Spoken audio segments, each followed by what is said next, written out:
everyone, welcome back to this channel. In this video, I'm going to show you how to add roses effect on CapCut apps. Now let's get started.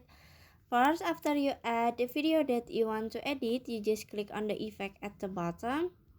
And then in here, you just click on a video effect. And at the menu, you can swipe until you can see another. This one, click on it. And then in here you just swipe down until you can see roses effect. This one, you just click on it and then click check icon in here. Now you can adjust the effect, so you just click on the adjust at the bottom.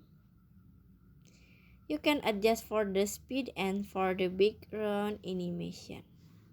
And after this, you can click check icon in here. Now you can set the effect until the end of the video. And finish. So that's how to add roses effect on CapCut apps.